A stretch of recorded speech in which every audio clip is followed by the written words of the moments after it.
నమస్తే. ఈ సమాజం లోపల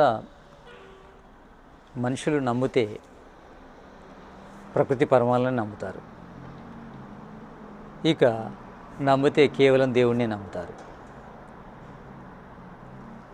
అంటే అద్వైతాన్ని నమ్ముతారు. అద్వైతం అంటే నమ్మితే దేవుణ్ణి, నమ్మితే ప్రకృతి పరమాలని. కానీ సత్యం ఏంటంటే 3 తత్వాలు ఉన్నాయి. కేవలము దేవుడే లేడు, కేవలం జీవులే లేరు, కేవలం ప్రకృతి పరమాలే లేవు. ఇక్కడ ప్రకృతి పరమాలు అంటే జడమైనవి, అంటే అవి మార్చితే మారుతాయి, నడిపిస్తే నడుస్తాయి, వాటిని ఉపయోగించుకుంటే ఉపయోగపడతాయి. కానీ వాటికి స్వయంగా మారి ఉపయోగపడే లక్షణం లేదు. అవి అంతే, మార్చితే మారుతాయి, మెటీరియల్. అవి స్వయంగా మారి జీవాత్మగా మారవు, చేతనం రాదు వాటి లోపల మారి. అదేవిధంగా అవి స్వయంగా భోగ్యంగా కూడా పనికిరావు. అది జడ పదార్థము భోగించదు, భోగ్య పదార్థంగా స్వయంగా మారలేదు. ఇది భోగించాలంటే, ఈ జడ పదార్థాన్ని భోగించాలంటే జీవులు ఉండాలి, భోగ్య పదార్థంగా మారాలంటే దేవుడు ఉండాలి. ఈ జగత్తులో ఉన్న ఈ పరమాలన్నీ కూడా భోగ్య పదార్థంగా మారి ఉన్నాయి. అవి స్వయంగా మారలేదు, దేవుడు మారిస్తే భోగ్య పదార్థాలుగా మారాయి. వాటికి భోగించే సామర్థ్యం లేదు. మరి ఈ భోగ్య పదార్థాలకు ఎందుకు మారాయంటే జీవుడి భోగం కోసం మారాయి, జీవుడు భోగించడం కోసం మారాయి. కనుక మనము ఈ మూడిని నమ్మవలసి వస్తుంది. అంటే ఈ ప్రకృతి పరమాణులు అవి స్వయంగా భోగ్య పదార్థంగా మారవు, అవి దేనిని భోగించలేవు. భోగించేది జీవుడు, భోగ్య పదార్థంగా మార్చేది దేవుడు. కానీ భోగ్య పదార్థంగా మారాలంటే ప్రకృతి పరమాణులు అయితే ఉండాలి. దేవుడికి ఎంత సామర్థ్యం ఉన్నా ప్రకృతి పరమాణువు లేక భోగ్య పదార్థాన్ని తయారు చేయలేడు, జీవునికి భోగాన్ని ఇవ్వలేడు. భోగాన్ని ఇవ్వడము ఈ ప్రకృతి పరమాణుల ద్వారానే. ప్రకృతి పరమాణువులను భోగ్య పదార్థంగా మార్చింది ఆ ఈశ్వరతత్వం. ఈ ప్రకృతి తత్వాన్ని భోగ్య పదార్థంగా మార్చింది ఈశ్వరుడు. ఈ భోగ్య పదార్థాన్ని అనుభవించేది, భోగించేది జీవుడు. అంటే 3 ఉండాలి. భోగ్య పదార్థంగా మార్చేది ఉండాలి, భోగ్య పదార్థంగా మారేది ఉండాలి, భోగ్య పదార్థాన్ని భోగించేది ఉండాలి. అంటే 3టిని నమ్మాలి.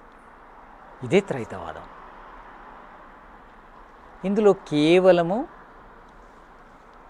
దేవుడు ఉన్నాడనుకోండి, ఈ భోగ్య పదార్థంగా మార్చే పదార్థం లేదనుకోండి, ఈ జగత్తు ఉండదు.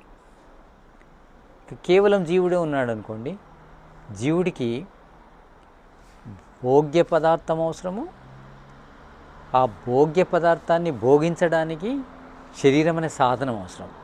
ఇది ఇంద్రియాత్మకం. భోగ పదార్థము భూతాత్మకం. అంటే మనకు యోగశాస్త్రం లోపల ఒక సూత్రం వస్తుంది. ఏంటంటే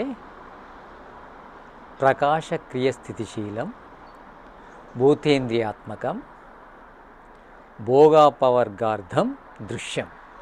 దృశ్యం అంటే ఈ కనిపించే జగత్తు మనకు 3 రకాల పదార్థాల నుంచి ఏర్పడింది. సత్వ, రజో, తమో కణాల నుంచి ఏర్పడింది. సత్వకణం యొక్క లక్షణం ఏంటిది? ప్రకాశశీలం. రజోకణం యొక్క లక్షణం ఏంటిది? క్రియాశీలం. తమో కణం యొక్క లక్షణం ఏంటిది? స్థితిశీలం. ఈ 3 రకాల కణాల నుంచి ఈశ్వరుడు ఈ జగత్తును నిర్మించాడు. 2 రకాలుగా నిర్మించాడు. భూతేంద్రియాత్మకం, భూతాత్మకము, ఇంద్రియాత్మకము. భూతాత్మకము అంటే విషయాలతో కూడిన ఈ భూతాలు. ఇక ఇంద్రియాత్మకము అంటే ఇంద్రియాలతో కూడిన ఈ శరీరం. రెండింటిని నిర్మించాడు. రెండింటిని ఎవరి కోసం నిర్మించాడు? జీవుల కోసం నిర్మించాడు. జీవులకు ఎందుకోసం? జీవులకు భోగము అపవర్గం 2 లభింపజేయడం కోసం. భోగము అంటే భౌతిక సుఖము, భౌతిక సుఖము అంటే భూతాత్మకమైన సుఖం. తర్వాత అపవర్గము అంటే ఆధ్యాత్మిక సుఖం. ఇక ఈ భోగము కోసము శరీరం కావాలి, భూతాలు కావాలి. అంటే ఇంద్రియాలు కావాలి, భూతాలు. అంటే ఇంద్రియాలు భూతాలు కలిస్తేనే మనకు అంటే జీవుడికి ఆనందం లభిస్తుంది. ఇది భౌతిక సుఖం అంటే భోగము. ఇక అపవర్గం అనేది వీటి సహాయం ద్వారా మనము ఈశ్వరుడు ఈ జగత్తుతో పాటు వేద జ్ఞానాన్ని కూడా ఇచ్చాడు. ఆ వేద జ్ఞానాన్ని ఉపయోగించి మనము అంటే ఈ భూతాత్మకమైన జగత్తును భౌతికంగా అనుభవిస్తూ మనము దీని వెనుక ఉన్న జ్ఞానాన్ని పొంది ఇక ఈ భూతము, భూతాత్మకము, తర్వాత ఇంద్రియాత్మకము లేకుండానే ఈ జీవుడు స్వయాన ఆత్మ ద్వారా పరమాత్మ సుఖాన్ని పొందడమే అపవర్గం. అంటే ఈశ్వరుడు ఈ జగత్తును ఎందుకు నిర్మించాడంటే ఈ జీవులకు భోగాన్ని అపవర్గాన్ని ఇవ్వడం కోసం. దేని నుంచి తయారు చేశాడంటే ఈ సత్వ రజో తమో కణాల నుంచి తయారు చేశాడు. ఏ విధంగా తయారు చేశాడంటే భూతాత్మకము, ఇంద్రియాత్మకంగా తయారు చేశాడు. అంటే ఒకే లైన్లో చెప్పాలంటే ప్రకాశక్రియ స్థితిశీలం, భూతేంద్రియాత్మకం, భోగాపవర్గార్థం దృశ్యం. ఈ కనిపించే జగత్తు భోగము అపవర్గము జీవుడికి ఇవ్వడం కోసము సత్వరజోతమో కణాల నుంచి భూతాత్మకము, ఇంద్రియాత్మకంగా మారిందని అర్థం. ఇది సత్యము. ఇది తర్కానికి నిలబడుతుంది. సత్యం అంటేది తర్కానికి నిలబడేది సత్యం. ఊరికే నమ్మేది సత్యం కాదు, తర్కానికి నిలబడేది సత్యం. ఇది సత్యానికి నిలబడుతుంది కనుక ఇది సత్యం. ఇది తర్కానికి నిలబడుతుంది కనుక సత్యం. అంటే తర్కిస్తూ తర్కిస్తూ వెళ్తే ఏదైతే నిలుస్తుందో అది సత్యం. మనము తర్కించినప్పుడు 3 తత్వాలు ఉన్నాయి అనేదే నిలుస్తుంది. అందుకే 3 తత్వాలను నమ్మడమే సత్యం. కానీ ఒక ఈశ్వరతత్వాన్ని నమ్మినా, ఒక ప్రకృతి తత్వాన్ని నమ్మినా, ఒక జీవతత్వాన్ని నమ్మినా అది సత్యం కాదు. అంతేకాకుండా ఈ 3 ఏ 2 నమ్మినా సత్యం కాదు. ఈ 3 నమ్మడమే కాదు, 3 ఉన్నది ఉన్నట్టు నమ్మితే సత్యం అవుతుంది.